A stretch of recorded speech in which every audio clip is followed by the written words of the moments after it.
balma el la jabaro an soma an shida ira la man kle herla amofo aka la jella émission min toko à l'école du sport oye falkulu nyana je kalay ina fa ya fa tokna RL wakati ame sport do mbaw de wole a spécialiste na professionnel wole ko na do sport là pour que population malien ou que RL ka demain population malien ma ka sport nyedon différence mu mbala na fa mu mbala on bi anga mo wole no amulo no e vie nyanki donc vie nyank taekwondo keladu donc mo chama bado ame vie nyanki reyininga aka représenter aka foyena e taekwondo la mo aka tokona jamu ani centre munun babulo ana e titre munun babulo a yɛrɛ ko fɔ pour que mɔgɔ bɛ se k'o mɛn cogoya min na vie ɲang d'accord. Salam alaikum. Walaikum salam. Monsieur Koulibaly, ça va? Ça va très bien. Ne tɔgɔ Ibrahim Niang. Mais taekwondo la wa fɔ ma Ibrahim Niang. Ne ye ceinture noire 5e dan. Entraîneur national senior garçon. Ne y'o ye. Bon, ni formation dɔw kɛ Algérie, ka dɔw kɛ Corée. Bon, i ka kɛ coach ye fana. Diplôme dɔ bɛ ko level 2, level 1, level 2. Bon, n y'o fana sɔrɔ alhamdulillah. Bon, o b'a to i bɛ se ka coachiya kɛ diɲɛ fan bɛɛ. Voilà, bon, o ye n ka fɛnw ye dɔɔni. Titre ye. Merci monsieur Niang. Vraiment i ka maa yira k'a fɔ i ye sport professionnel ya spécialiste mo be se ki lamé mo be se ki yininga bon i taekwondo keladi donc ni kuma fe ka doni fa taekwondo re muni na fo sport ko art martial mais be se ka doni fa taekwondo kan bon i ga yiningal jaranye taekwondo e art martial coréen bon simbala bolo bala fen chama bala mais au dépend mo yɛrɛ ka moyen na mais yan an be combat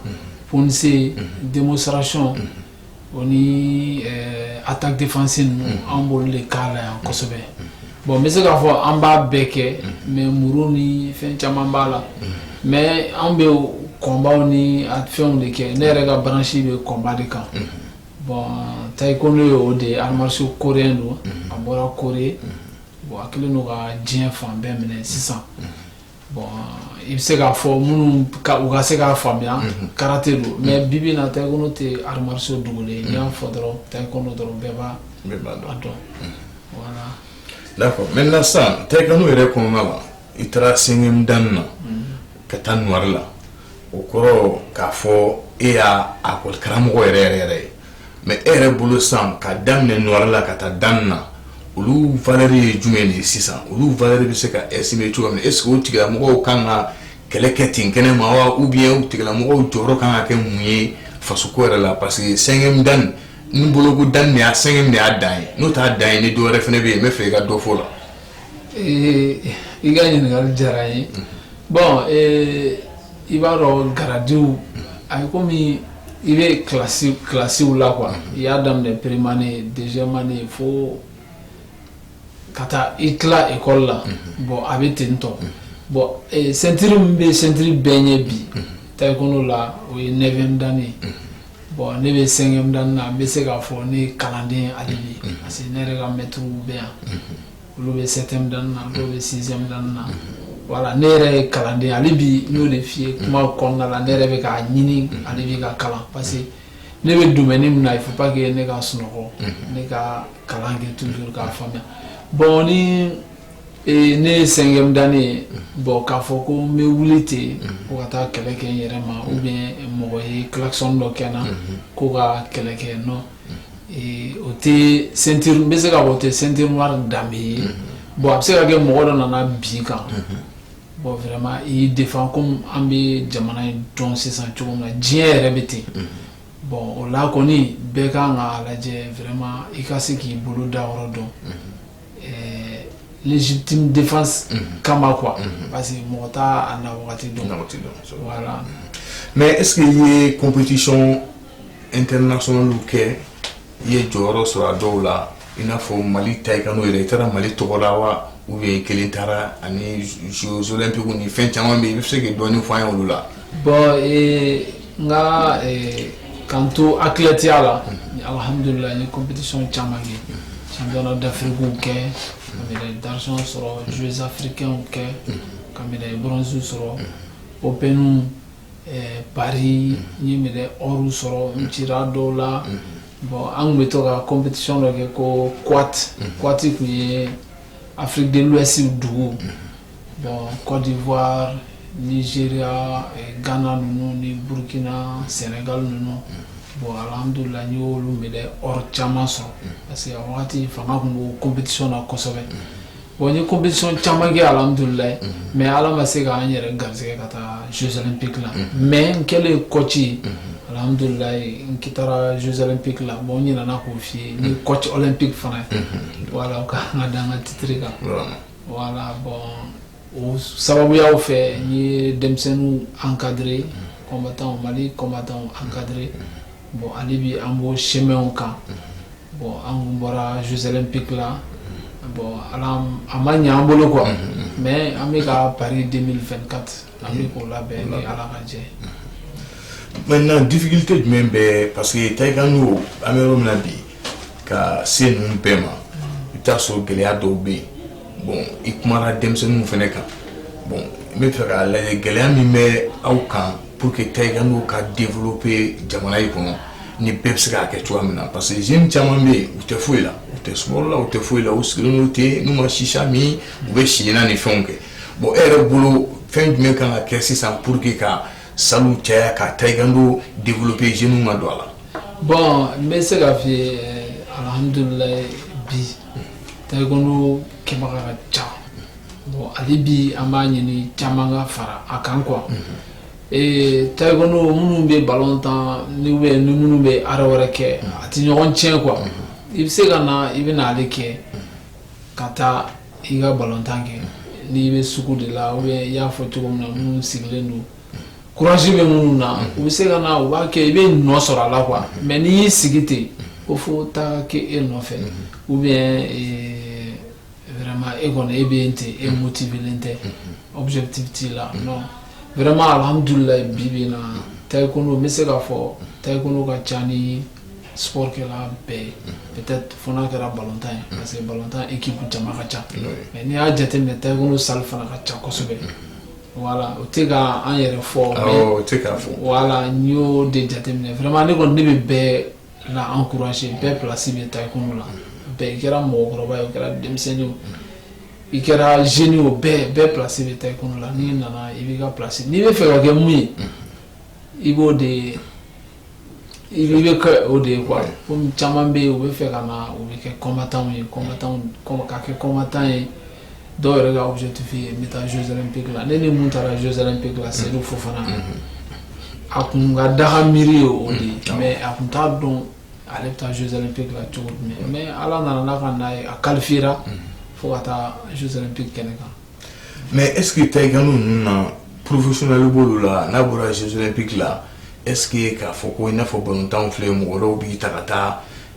entraîneur tɛ dɛ mais k'i ta ka taa combat ni fɛnw kɛ est ce que ale o bɛ ale la ale fɛn ninnu bɛ kɛ cogo di. bon non o ma don a la fɔlɔ mais peut-être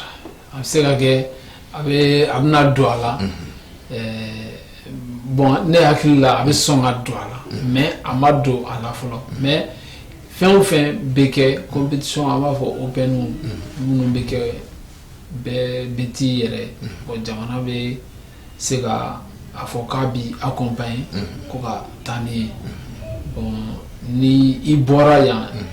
ka taa dugu o dugu la ni Mali quartier k'a fɔ ko vraiment i bɛ taekwondo de kɛ a bɛ komi i b'i ka so i yɛrɛ lafiyalen don vraiment i b'i ka baara kɛ ka ɲa foyi t'i kan voilà mais i ye mun fɔ taekwondo ma se a ma o m'o daminɛ fɔlɔ stade sɔrɔ fɔlɔ voilà. monsieur Niang i ka kuma o kɔrɔfɔw ka ɲi mais kɔrɔfɔ kelen bɛ yen parce que baara mana kɛ cogo o cogo nɔgɔya b'a la gɛlɛya b'a la i bɛ se ka gɛlɛya dɔw fɔ an ɲɛna taekwondo bɛ ka min sɔrɔ ou bien taekwondo kɛlɛ yɛrɛ bɛ difficulté minnu sɔrɔ a kɔnɔna la. ok bon i ka ɲininkali diyara n ye monsieur Kulibali i b'a dɔn bi bi in na n bɛ se k'a fɔ taekwondo bɛ gɛlɛya ba la parce que ne bɛ ko caman dɔn a la an mago bɛ dɔrɔn tout juste an ka accompagner kosɛbɛ quoi an mago bɛ mun na. Par qui? Sponsor état ou collectivité? Sponsor état. Comité olympique b'a seko kɛ hali ministère des sports yɛrɛ b'a seko kɛ mais hali bi an bɛ fɛ u ka caman fara o kan surtout ministère des sports yɛrɛ ka caman fara o kan n'a ye caman fara o kan ni bɛ ka kuma i ka plateau kan bi mais ni an ye sponsoriw sɔrɔ walahi Mali hakili bɛ mun na ka médaille olympique de temps an bolo an b'o sɔrɔ et puis ka tila ka médaille ɲɛnama fana sɔrɔ a médaille or sɔrɔ vraiment an mago bɛ dɛmɛ yɛrɛ la sport tɛ se ka taa dɛmɛ kɔ parce que e b'a jateminɛ e ni minnu bɛ ka kɔnma kɛ u hakilila tigɛlen don ka prime ka fɛn bɛɛ ka ɲi ni e ta ye vraiment e n'olu bɛ jɔ tuma dɔ la i b'u ci yɛrɛ n bɛ se k'a fɔ an b'u ci yɛrɛ mais i bɛ taa sɔrɔ condition bɛ préparation min kɛ a bɛɛ ka ɲi suivi b'u la i bɛ taa sɔrɔ mɔgɔ kelen yɛrɛ ka staff yɛrɛ bɛ sɔn ka taa mɔgɔ 5 mɔgɔ 6 la bon a ma nɔgɔn quoi voilà e yɛrɛ bɛ jamana in réalité an bɛɛ bɛ dɔɔnin da la voilà mais hali bi an bɛ dɛmɛ ɲini hali bi vraiment surtout sponsoriw fɛ u k'a lajɛ u ka sport faamuya ni sport accompagné a ka ɲi i ka image ma a ka ɲi e yɛrɛ ma jamana kɔnɔna la quoi ne kɔni bolo i ka fɛn dɔw bɛ yen olu bɛ se ka nɔgɔya jamana yɛrɛ kɔnɔna la parce que e ye sport accompagné quoi voilà an b'a ɲini u bɛɛ fɛ ministère bɛ ka seko kɛ comité olympique kɔnɔ o bɛ ka seko kɛ mais ale bi dɔɔnin b'a jɛ fɔ voilà an mago bɛ sponsoriw ni société privée la vraiment n'olu nana ka na ninnu épauler vraiment fɛn bɛ ɲɛ. n'ala sɔnna ma o bɛɛ b'i lamɛn parce que i bɔra ka minnu fɔ nin bɛɛ ye jamana ka hɛrɛ de ni dɛmɛ nana k'a daminɛ comité olympique la ministère ani sponsor ani collectivités n'olu bɛɛ sera k'u ɲɛsin taekwondo ma a ka ca Ala fɛ Mali kunna bɛ wolo n'a ye et puis i ye min fɔ professionnalisation o bɛna se ka don a la o k'a sɔrɔ Mali yɛrɛ labɛnnen don bon n'a ma kɛ sisan k'a fɔ ko ni o daminɛlen k'an bɛ ka taa daminɛ à zéro bon je pense que o ye temps perdu caman ye mais i ka kuma ninnu bɛɛ ka ɲi maintenant sisan ne k'a dɔn taekwondo ni sport tɔw différence ye jumɛn ye arts martiaux nka arts martiaux ma bon aw bɛ fɛ k'a fɔ aw de b'u bɛɛ ye wa aw de bɛ s'u bɛɛ la wa ou bien nin ni nin misaw la i bɛ se ka dɔɔnin fɔ aw fɛnɛ la. Bon i ka ɲininkali diyara n ye bon i b'a dɔn arts martiaux ninnu bɛɛ bɛ fa la u bɛɛ bɛ ba la a bɛɛ ye arts martiaux kelen k'a fɔ ko arts martiaux dɔ bɛ yen k'o man ɲi non i bɛ taa sɔrɔ mun bɛ ka o de kɛ o de man ɲi n'o tɛ n'i y'i sɛbɛ don arts martiaux la i bɛ nɔ b'o la i bɛ kɛ fɛn dɔ ye o la quoi voilà bon taekwondo kɔni vraiment ne y'a daminɛ taekwondo de la taekwondo kɔni ka di ne ye mais k'a fɔ k'a bɛ tɔw ɲɛ ou bien tɔw b'a ɲɛ non an bɛɛ bɛ famille kelen na bon n'i y'a jateminɛ yɛrɛ arts martiaux mɔgɔ bɛɛ bɛ ɲɔgɔn dɔn voilà an bɛɛ bɛ ɲɔgɔn dɔn an bɛɛ bɛ ɲɔgɔn kungo kɛ an bɛɛ bɛ fɛnw fɔ ɲɔgɔn o tɛ yan yɛrɛ dɔrɔn ye hali diɲɛ fan tɔw fɛ voilà bon vraiment n kɔni y'a f'i ye cogo min na taekwondo ye arts martiaux ye coréen ta don vraiment arts martiaux jelimandi don arts tɔw cɛla fɔ bon arts tɔw cɛla n'i y'a ye vraiment a bɛ diya i ye finiw don cogo an bɛ fɛn minnu don ka combat kɛ olu bɛ électronique ye bon vraiment a ka ɲi quoi. Monsieur Jan, an na min ɲininka i ka dakuruɲa laban dɔ fɔ an ɲɛna parce que mɔgɔ min ɲɛ b'a la e yɛrɛ ye nin place ba yi kɛ i ye nin fɛn ba yi kɛ faso ye i taara faso représenter i ye 5e dan ni ceinture noire b'i bolo mais n'a fɔra ko bi in na aw bɛna aw sen bɔ a la parce que an bɛ se k'a fɔ aw b'a la halisa aw bɛ bɔ hali aw tɛmɛ donc yana aw ka bɔ ni état bɛ se ka sababu kɛ pour que Mali bɛ se ka médaille d'or sɔrɔ donc n'o olu point olu base kan ka organiser cogoya min na o kan ka kɛ depuis Mali yɛrɛ kɔnɔ structure ka kɛ mɔgɔ k'aw dɛmɛ baaraw ka kɛ ka ɲa bɛɛ k'i impliqué la i n'a fɔ ministère minnu ka baara don e yɛrɛ bolo e bɛ fɛ sisan fɛɛrɛ jumɛn ka kɛ ministère ne yɛrɛ hakilina min di hali ministère mɔgɔw ma parce que u b'a mɛn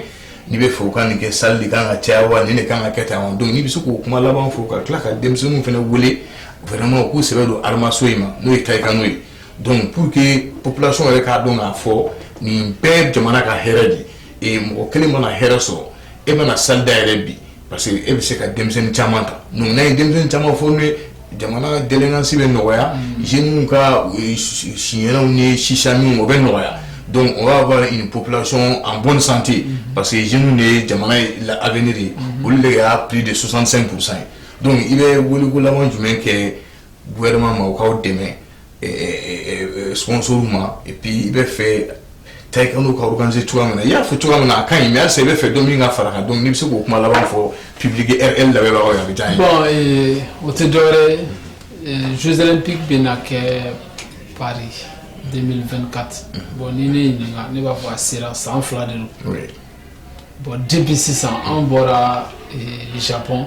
depuis yen an ko Jeux olympiques ne yɛrɛ y'a faamuya Jeux olympiques bɛ labɛn depuis 4 ans i bɛ bɔ dɔ in na dɔrɔn i bɛ na dɔ in labɛn bon i tɛ se k'i sigi 6 mois une année k'i bɛ Jeux olympiques wɔrɔ non suyala ko tɛ jinɛya ko tɛ foyi t'an ni tubabu ninnu jɛ o bɛ préparation de kɛ bon fo que an ka sɔn o de ma ka préparation kɛ depuis sisan n'a ye préparation kɛ depuis sisan an bɛ résultat ye bon préparation tɛ se ka taa état kɔ a tɛ se ka taa comité olympique kɔ a tɛ se ka taa mɔgɔ wɛrɛw kɔ quoi minnu bɛ Mali la sport ka di minnu ye minnu m'an dɛmɛ dɔrɔn a tɛ se ka taa kɔ i yɛrɛ b'a lajɛ i ka denmisɛnnin ta i k'i ka athlète ta baara la sɔgɔma ni wula i ka baara k'a kun ka taa so vraiment hali e ma se ka passer d'a ma ou bien e ma se ka moyen dɔ d'a ma a ka nin k'a ka dumuni sɔngɔ vraiment don o don n'a taar'o la vraiment hali n'a ma décourager a bɛna kɛ fiɲɛ dɔ y'ale yɛrɛ la fiɲɛ cogo di i ka ji ɲuman d'a ma a ka ji ɲuman min i ka dumuni sɔngɔ dɔ d'a ma vraiment a bɛ se ka calorie ni vitamine dɔ sɔrɔ dumuni min na mais n'a tɛ k'o sɔrɔ e bɛ ka entraînement k'a la au lieu que a ka yɛlɛn a bɛ niveau bɛ jigin et puis ani blessure tɛ ban quoi vraiment an tɛ se ka taa état kɔ an tɛ se ka taa ministère des sports kɔ an tɛ se ka taa sponsor ni particulier vraiment ni mɔgɔ minnu vraiment sport bɛ mɔgɔ minnu kanu na les mécènes voilà olu kana an dɛmɛ n'u y'an dɛmɛ i b'a ye résultat ye vraiment i ye dɔ fana fɔ n bɛ welewelekan da jeunes ma hali bi denmisɛnninw ma hali bi u kana sport in kɛ taekwondo yɛrɛ dɔrɔn tɛ u kana sport kɛ n'i ye sport kɛ i yɛrɛ b'a nafa sɔrɔ quoi faut pas que k'i yɛrɛ bila ten i tɛ foyi kɛ voilà u kana sport kɛ u kana taekwondo kɛ bɛɛ place bɛ taekwondo la n'i nana kana baara min kɛ i b'o tɔnɔ sɔrɔ i b'o résultat ye. D'accord, merci monsieur Yan. N balima RL lamɛnbagaw an bɛ émission in a sera kuncɛyɔrɔ ma an b'aw fo an bɛ invité yɛrɛ fo n'o ye Vieux Nyanki ye ceinture noire don 5e dan a ye taara jamana représenté yɔrɔdugu caman na Japon ni yɔrɔ caman donc an b'a fo et puis comme spécialiste don a ka kumakanw an bɛ fɛ fɛnɛ ɲɛmɔgɔw k'a lamɛn olu y'a lamɛn mɔgɔ bɛ sɔrɔ k'a s'u ma u k'a s'u ma parce que Vieux Nyanki a delila ka jamana ye kunnawolo siɲɛ caman bon a ka foli b'a la ala k'an bɛn ɲɔgɔn ma a balimakɛ n'o ye Adama Bɛnkɔrɔ Kulibali n'o ye ne yɛrɛ n'u b'a fɔ ma Bob émission in to à l'école du sport o kɔrɔ sport kalan donc an ka foli b'a bɛɛ k'an bɛn wagati wɛrɛ ma a ni ce merci vraiment.